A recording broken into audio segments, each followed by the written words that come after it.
Pak Ustaz,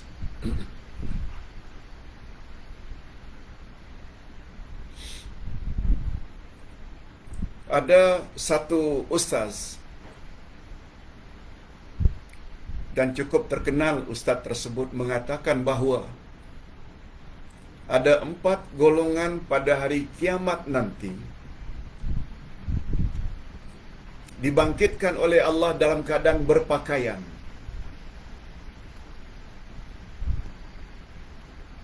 Sampai di mana kesahihan riwayat itu, Pak Ustaz? Maaf, Ustaz terpaksa jawab secara ringkas saja. Hadis sahih, Rasulullah sallallahu alaihi wasallam pernah bersabda yang artinya setiap orang yang bangkit dari kuburnya nanti pada hari kiamat, yaitu setelah tiupan sangkakala yang kedua. Tiupan sangkakala yang pertama, tiupan kemusnahan, kebinasaan. Berselang 40 kemudian, ada yang mengatakan 40 tahun, ada yang mengatakan 40 bulan, pokoknya ada senggang tiupan yang kedua, tiupan kebangkitan. Semua manusia bangkit dari kubur, berhimpun di padang mahsyar, dan mereka bangkit dalam keadaan telanjang semuanya.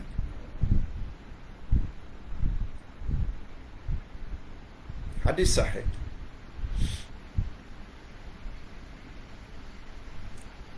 Siti Aisyah radhiyallahu anha bertanya, "Ya Rasulullah," coba dengar baik-baik. Bersyukur dan berterima kasih kita.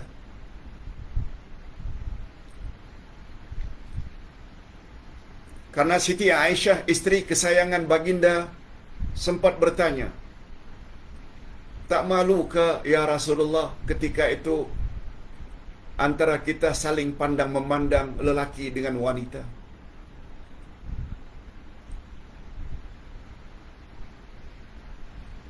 Tak malu ke kita? Coba dengar apa jawaban Nabi. Dahsyatnya hari itu, rasa takut setiap kita yang sebentar lagi akan dapat keputusan masuk syurga atau masuk neraka. Rasa takut tersebut membuat kita tak fikir itu semuanya. Apalagi ketika itu nafsu sudah tidak ada lagi. Setengah riwayat mengatakan nafsu sudah tidak ada lagi. Maknanya semuanya adalah telanjang. Sebab ada ustaz mengatakan, kecuali 4 golongan, para nabi berpakaian, syuhada, orang yang mati syahid, akan diberi pakaian. Orang yang mati dalam mengerjakan haji, dalam ihram, mereka juga akan diberi pakaian. Dan yang keempat, yang juga akan diberi pakaian oleh Allah nanti ketika bangkit dari kubur, yaitu orang yang suka memberi pakaian kepada orang-orang yang memerlukannya. Hadirin dan hadirat, terus terang saja, setelah berhari-hari mencari, tidak ada satu hadis pun yang menyebut tentang pengecualian 4 golongan ini. Yang ada hanya sabda Nabi, hadis sahih riwayat Imam Bukhari. Satu-satunya manusia yang diberi oleh Allah pakaian adalah Nabi Ibrahim. Nabi Ibrahim. Sebab beliau dikatakan oleh Imam Al-Qurtubi, sebelum dilempar oleh Raja Namrud ke dalam api, dia ditelanjangkan terlebih dahulu, lalu diperlihatkan kepada orang ramai Ibrahim dalam keadaan telanjang. Dan sebagai balasan kesabaran baginda Nabi Ibrahim, beliaulah satu-satunya manusia yang akan diberi pakaian ketika bangkit dari kubur nanti. Hadis sahih riwayat Imam Bukhari. Sekali lagi, Ustaz tidak mendapat tentang 4 golongan itu akan dapat pakaian. Hadirin dan hadirat rahimakumullah. Ustaz pernah sebut perkara ini. Andai kata bunyi siren mengatakan bahawa kondominium, flat akan roboh, kita tak boleh gunakan lift untuk turun. Kita berada tingkat 20, 30. Begitu kita diberitahu bahawa bangunan itu akan tumbang, semuanya akan turun melalui tangga sebab lift tak boleh digunakan. Taruhlah ketika turun, terlondeh, laki-laki ke perempuan ke, rasa takut ketika itu.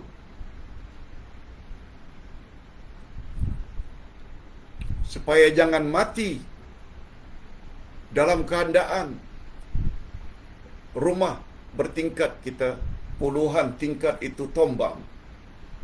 Walaupun terlondeh, telanjang, tak akan ada manusia yang waras akan ingin menikmati, melihat aurat orang lain.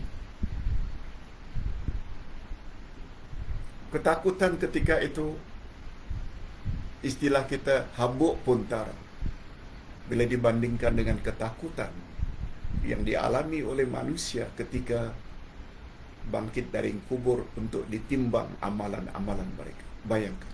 Itu maksud Nabi. Aisyah, semua manusia telanjang sebagaimana mereka dilahirkan. Tetapi rasa takut yang mencengkam ketika itu membuat mereka tak sempat untuk melihat,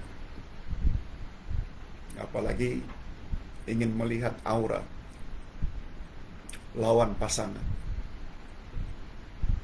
Itu penjelasan Ustaz. Wallahu a'lam. Pertanyaan berikutnya, Pak Ustaz,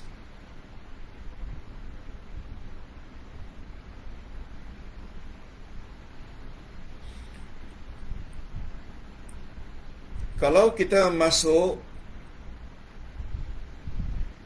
surau atau musalla, surau bukan masjid,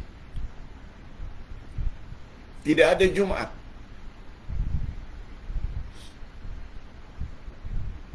apakah kita patut buat tahiyatul masjid? Salat sunat tahiyatul masjid perlukah bila kita masuk surau? Semua kita tahu, surau kecil, masjid besar. Surau tidak ada salat Jumaat, masjid ada salat Jumaat, kecuali disebut sebagai surau Jumaat. Okey, jawapan singkat Ustaz. Bila suatu tempat itu sudah diisytiharkan di suatu karya atau taman, tempat salat berjamaah, Zuhur, Asar, Maghrib, Isyak, Subuh, ada jemaah, cuma tidak ada Jumatan. Kadang-kadang dipanggil dengan surau, kalau di Jawa dipanggil dengan langgar, kalau gunakan bahasa Arab namanya musalla, bukan masjid, tapi sudah diisytiharkan. 5 waktu ada salat berjamaah. Bagi pandangan Ustaz, hukumnya sunat kita buat tahiyatul masjid. Lain halnya bila satu premis di dalam bangunan. Apakah bangunan itu pejabat kerajaan atau syarikat? Ada satu premis, ada satu ruang khas untuk salat. Tapi salatnya berjamaah hanya 2 saja paling banyak. Zuhur dan Asar. Maghrib tak ada, Isyak tak ada, Subuh apa lagi? Tak ada salat berjamaah. Nah, untuk tempat seperti itu, tak perlu salat tahiyatul masjid. Tapi bila surau itu, di dalam satu taman atau karya, 5 waktu ada salat berjamaah. Bagi pendapat Ustaz, sunat hukumnya kita buat tahiyatul masjid. Wallahu a'lam.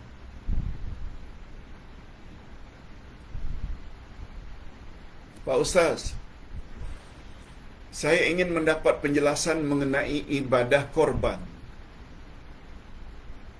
Bolehkah pentadbir atau pengelola ibadah korban menetapkan?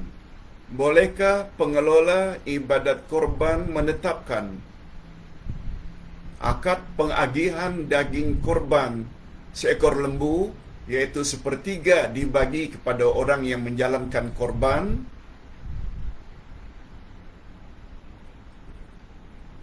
setelah 2/3 diambil oleh pengelola korban? Bolehkah akad seperti ini dibuat tanpa persetujuan penama korban? Hadirin dan hadirat, sebagaimana kita sama-sama maklum, terdapat hadis sahih dari Nabi sallallahu alaihi wasallam bahawa daging korban itu boleh dibagi 3. 1/3 untuk orang yang berkorban, 1/3 yang kedua untuk dihadiahkan, dan 1/3 yang ketiga adalah untuk disedekahkan. Maknanya paling banyak yang punya korban itu dapat 1/3 kalau dia mau. Tapi biasanya orang yang berkorbankan dia ambil sedikit saja, yang selebih itu untuk diagih-agihkan kepada sama ada fakir miskin, untuk disedekahkan, atau kepada orang-orang yang setaraf. Itu yang digunakan istilah dihadiahkan. Bagi pandangan Ustaz, pembahagian itu memang demikian.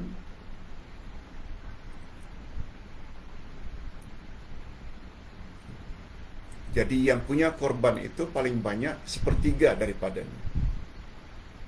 Cuma kata para ulama, lebih afdal yang berkorban itu ambil sedikit saja, lil barakah, untuk mendapat keberkatan. Tapi majoriti daging korban itu dibagikan kepada fakir miskin atau kepada masyarakat. Wallahu a'lam. Pak Ustaz,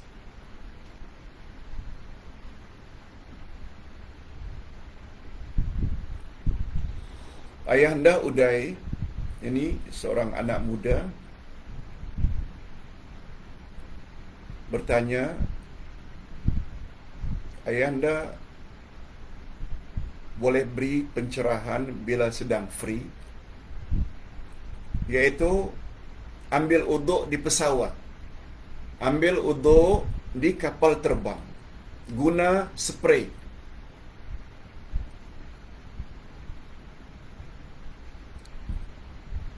Kemudian kita guna spray untuk stokin. Bawah stokin kena sapu juga ke? Okey. Hadirin dan hadirat rahimakumullah. Ini sebagai contoh.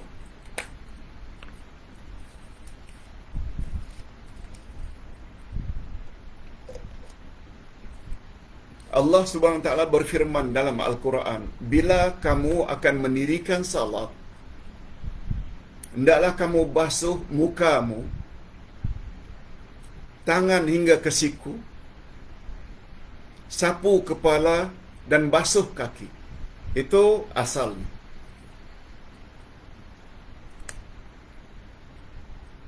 Boleh tak kita gunakan spray, Pak Ustaz? Karena dalam pesawat tak boleh gunakan air banyak. Jawabnya boleh. Dengan air sebotol ini pun kita boleh beruduk. Cuma sebelum Ustaz jelaskan, bagus juga kita tahu.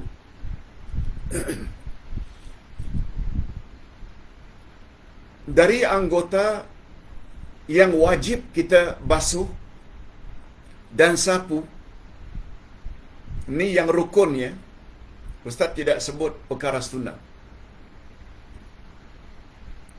3 anggota mesti dibasuh. 1 anggota hendaklah disapu. Perbezaan antara basuh dengan sapu, basuh mesti mengalir airnya.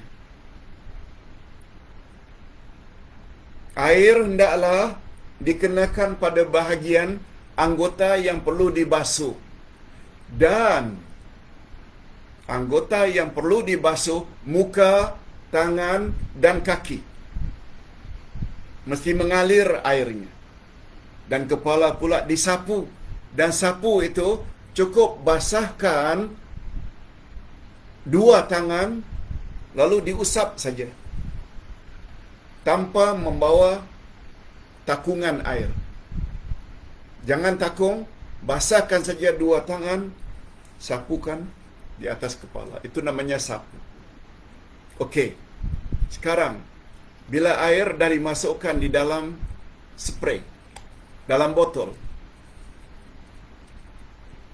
lalu kita spray beberapa kali pada muka, dari atas pipi. Setelah spray, ratakan semua bahagian muka, dari atas dahi, rambut, sampai dagu, dari telinga, anak telinga, sehingga anak telinga. Sekali. Ingin 2 kali, spray lagi, sapu lagi. Spray lagi, sapu lagi. Itu sudah memenuhi makna membasuh. Sebab airnya sudah di-spray. Spray tangan, lalu diratakan. Spray lagi, ratakan. Begitu juga tangan kiri. Sudah memenuhi makna sapu. Membasuh. Spray tangan, dalam keadaan basah, sapu di atas kepala.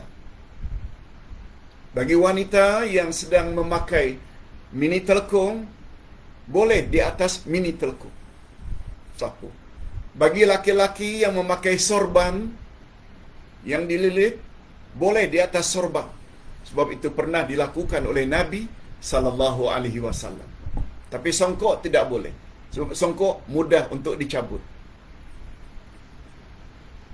Kemudian tentang kaki. Kalau kita ingin basuh kaki, spray kaki, lalu ratakan kaki kanan dan kaki kiri. Cuma masalahnya bila kita ingin mendapatkan rukhsah, keringanan ketika memakai stokin, hukumnya dibolehkan. Hukumnya dibolehkan sama ada kita memakai sepatu yang memenuhi syaratnya sampai menutup buku lali sepatu kita, ataupun kita pakai stokin, kaos kaki yang menutup buku lali. Cuma ada bezanya. Menyapu sepatu bahagian atasnya saja. Tapi bila menyapu stokin sebagai pengganti membasuh kaki, tak perlu dibuka stokinnya, basahkan saja, lalu kita lalukan kaki itu dari atas dan bawahnya juga sampai ke buku lali. Kalau kaki seperti ini umpamanya,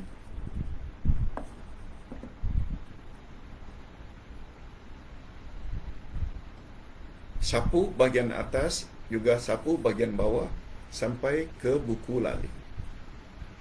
Kalau ini sebagai contoh kaki. Atas dan bawah kalau untuk stokin. Untuk sepatu, atasnya saja. Begitu sunnah Nabi SAW. Tapi ingat, kebolehan menyapu sepatu atau stokin dengan syarat. Ketika kita tadi memakai sepatu atau stokin, waktu itu kita dalam keadaan beruduk. Wallahu a'lam. Ini jawapan singkat dari Ustaz. Untuk lebih lanjut, sila baca kitab-kitab fiqh. Pak Ustaz.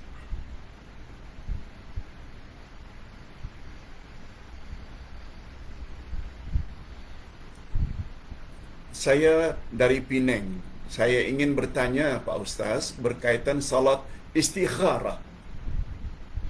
Salat istikharah maknanya minta pilihan Allah. Sebab kita ada beberapa pilihan, tak tahu mana satu pilihan itu yang baik bagi kita. Itu sebabnya istilahnya istikharah. Istikharah maknanya minta pilihan dari Allah. Gerakkan hati kita cenderung pada mana yang satu. Pertanyaannya, adakah dibolehkan Pak Ustaz melakukan salat sunat istikharah dalam dua perkara? Dua perkara.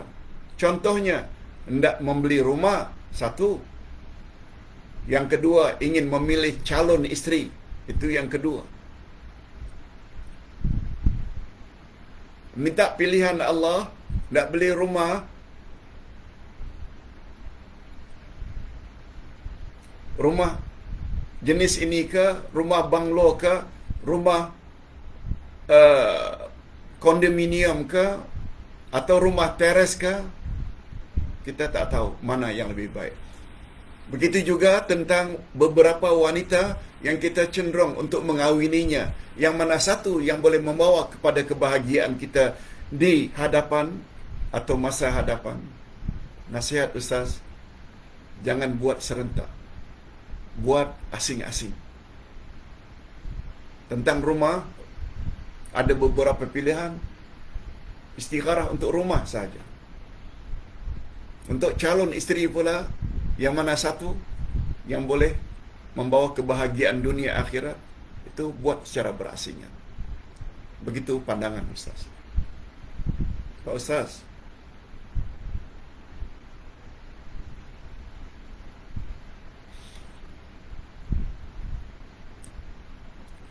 Pertanyaan yang keenam. Assalamualaikum Uday. Ada kawan saya bertanya, dia selalu baca bismillah sebelum memulakan salat, seperti aktiviti lain dimulakan dengan bismillah. Setiap akan mula salat, begitu menghadap kiblat, sebelum takbir, bismillahirrahmanirrahim. Allahu Akbar. Baru-baru ini dia dimaklumkan, ni kawan yang baca bismillah sebelum takbir untuk salat, baru-baru ini dia dimaklumkan bahawa tak boleh baca bismillah sebelum salat. Jadi dia bimbang kalau salat dia selama ini batal karena membaca bismillah. Harap dapat pencerahan dari Pak Ustaz. Hadirin dan hadirat rahimakumullah.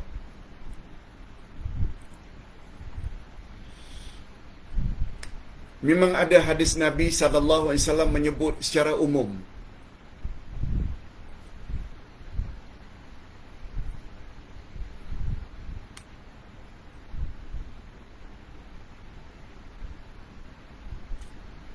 kullu amrin dhi balin lam yubda bi bismillah fahuwa abtar. Segala perkara-perkara yang baik yang tidak diawali dengan bismillah, maka ia terputus dari keberkatan.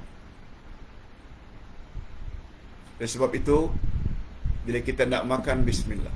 Bila kita nak minum, bismillah. Bila nak merokok, jangan bismillah. Sebab rokok itu bukan perbuatan yang baik.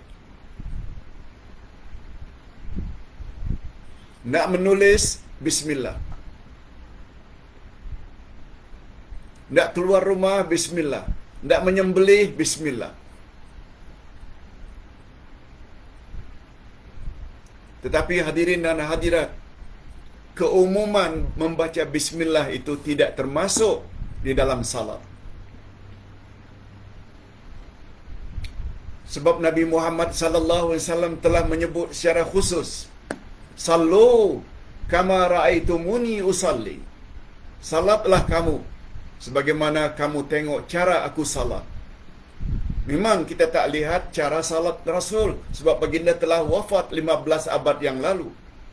Tapi dalam hadis-hadis Nabi tercantum bagaimana cara Rasulullah sallallahu alaihi wasallam memulai salat. Beliau berdiri tegak menghadap ke arah kiblat, berniat takbiratul ihram, Allahu Akbar. Cuma ada hadis yang menyebut sebaiknya baca isti'azah sebelum takbir. A'udzubillahi samiil alim minasyaitanir rajim min hamzihi wa nafthihi wa nafsi.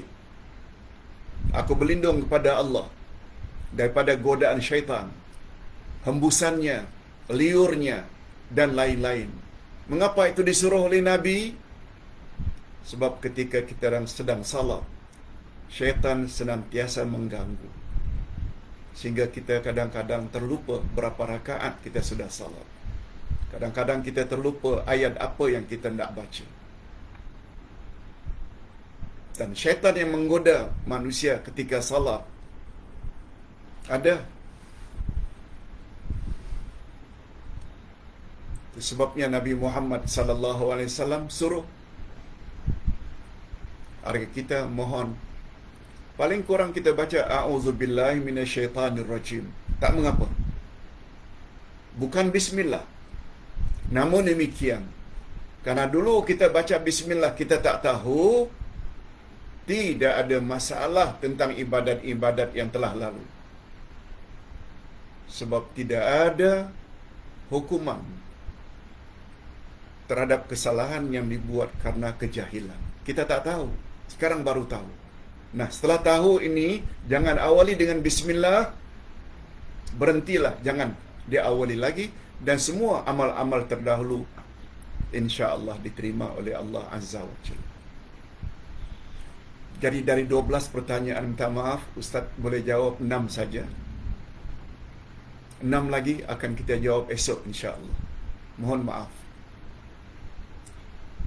Sekali lagi Ustaz ulangi, dapatkan buku ini, tafsir ayat-ayat iman, karena kita akan mula dengan buku ini yang mengandung 45 ayat-ayat Quran yang diawali dengan ya ayyuhalladzina amanu.